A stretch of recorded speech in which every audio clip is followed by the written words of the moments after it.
Welcome to day 2 of Sparkle and Shine, and thank you so much for joining us. Today you're going to learn about how we respond to victims of sexual assault who come to the hospital.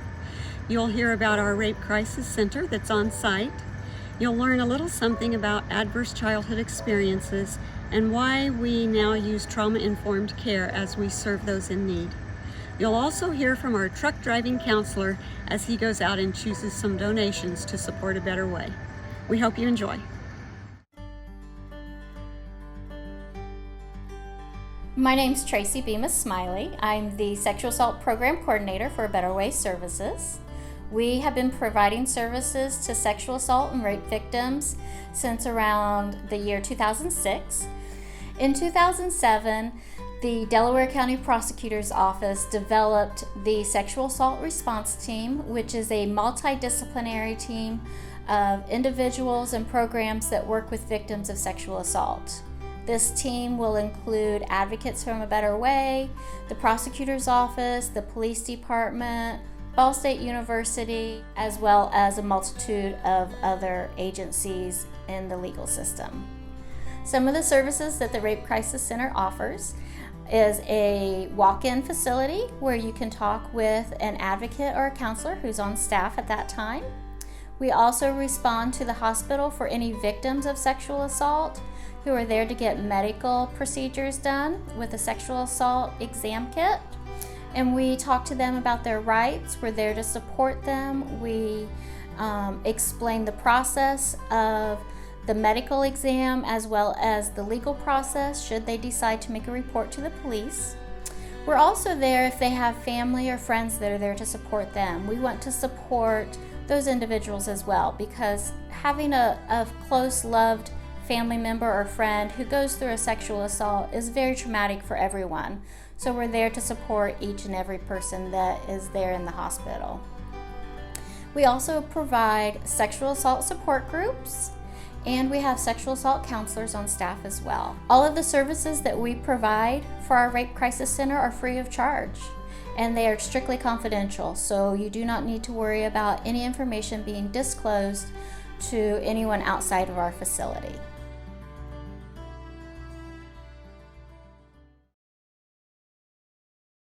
Hi, I'm Elise with Northwest Bank. Northwest is proud to support A Better Way staff and volunteers for their incredible service to the community. While it's been a challenging year for all of us, we are committed to shine even brighter to find a better way for those who need it most when they need it most. Hi, my name is Michelle Massey. I have been a case manager at A Better Way Services for over 10 years. One of my responsibilities is to be a member of the Sexual Assault Response Team, or SART. To better understand the process of SART, I would like to recount an experience of one of my clients, whom I will call Susie. I met Susie 18 months ago. This is a 5-part trauma story of rape and the aftermath of a remarkable young woman. Part 1, the initial trauma. Susie is 18 years old and a high school senior. She was raped by a family friend at her residence while her parents were away.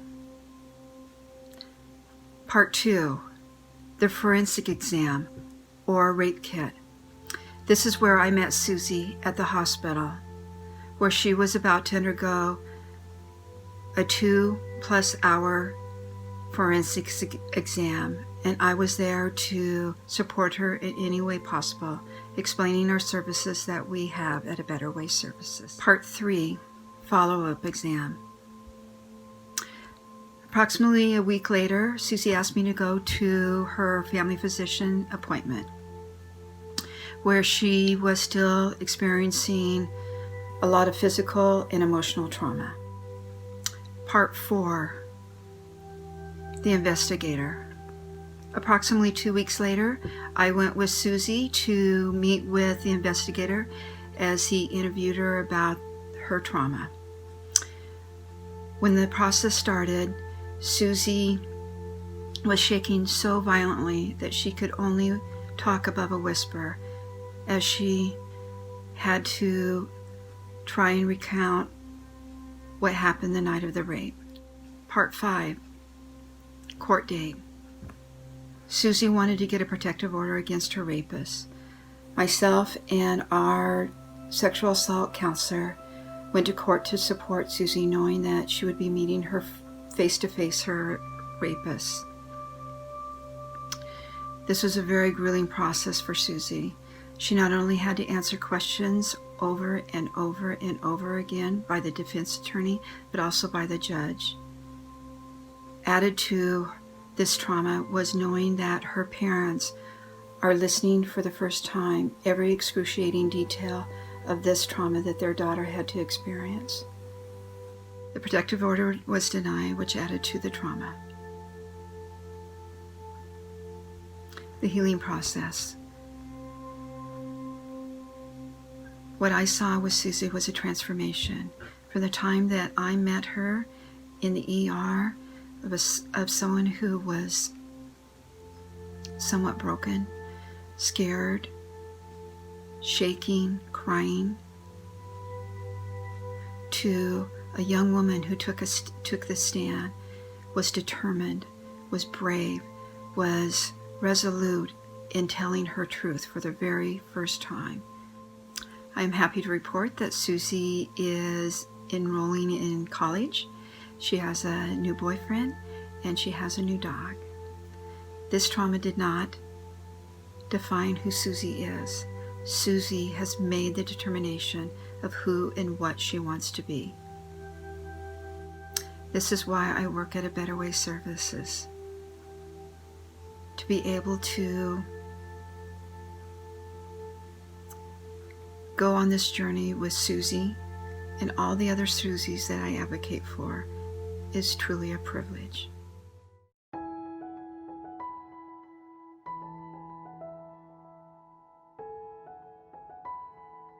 The results from the seminal landmark Adverse Childhood Experience Study indicates that the majority of Americans have been exposed to childhood adversity. Consequently, there are millions of people from every walk of life whose lives have become trauma organized. The study helps to clarify the impact of underlying and long-term categories of adverse childhood experiences, or ACEs, as we shorten that, within our first 18 years of life. The categories include physical, sexual, or psychological abuse or neglect as a child, or living as a child in a household with a member who was mentally ill, imprisoned, a victim of domestic violence, or a substance abuser. Adverse childhood experiences lead to disruptive neurodevelopment in early childhood, which then leads to emotional, cognitive, and social impairment in childhood and adolescence.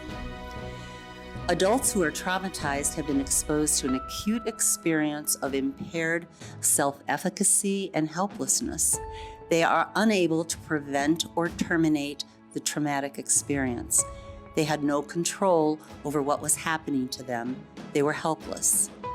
Unfortunately, helpless people often evoke rejecting and cruel responses on the part of the people they need most, those who could most influence a positive outcome. Here at the shelter, as part of our intake process, we ask our clients, both non-resident and residential clients, to answer the Adverse Childhood Experience Summary, which is 10 questions. The purpose is to better understand and contextualize each individual's extent of trauma. Not only the immediate situation, which brings them into shelter, but their entire history of traumatic events. All of the staff and volunteers here at A Better Way are trained in this complex interaction of trauma on adult behavior and choices in order that we may better deliver an effective and compassionate series of care.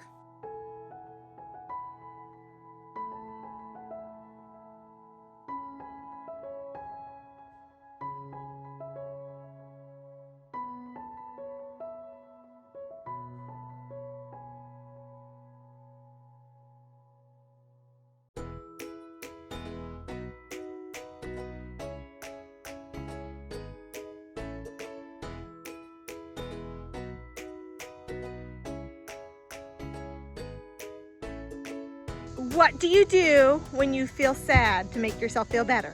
I go hide in my room and snuggle my favorite stuffed animal. I am sad. I would chug a juice, and also if I wasn't feeling good, I would snuggle with my stuffed animal. Me, waffle wishing. Having candy. Having candy makes you feel better when you're sad? I stay with my dog and Very cool. Food. Food? What do you mean? Make me food.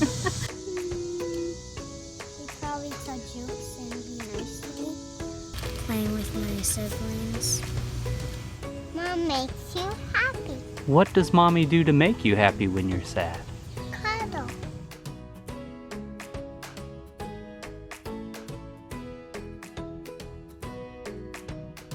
Besides your mom and dad, who are other adults that care about you? My second grade teacher and Abby and Grandma. Very good. Who is Abby? Abby is my cousin's mom. My mom, my dad, my Lola, and my papa. Grandpa and Grandma. Good job. Mommy.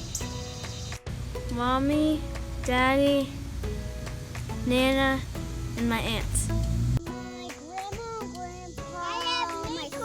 I have my teacher, second grade teacher, and my art teacher. Mommy, Daddy, Doe, Ball. Hi, my name is Adam Reichel, and I'm a counselor for A Better Way Services in Muncie. When I'm not assessing the mental health needs of our clients or training people on how to respond to folks who are thinking about suicide or just general maintenance around the building, you might find me in this truck, out buzzing around picking up your donations. And for me, that's a form of self-care. This thing has 383 foot-pounds of torque, which makes it a lot of fun to drive around in. So the items that I might pick up during my donations would include bedding, furniture, kitchen items or items for a bathroom, linens, almost anything you might imagine that someone would need in restarting their life.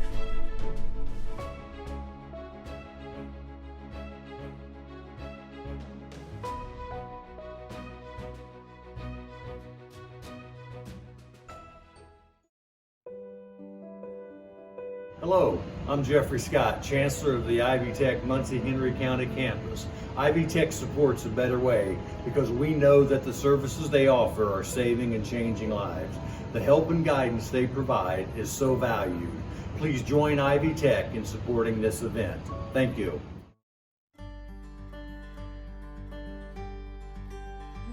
Hi, my name is Morgan Opie, and I am the Rapid Rehousing Case Manager for A Better Way Services Incorporated. The Rapid Rehousing Program assists survivors of domestic violence and sexual assault in obtaining permanent housing within the community. This program assists survivors financially with rental assistance as well as utility and damage deposits. And then we also provide case management on a bi-weekly basis that helps them stay stable within their housing and of course help them with any goals that they may need assistance with.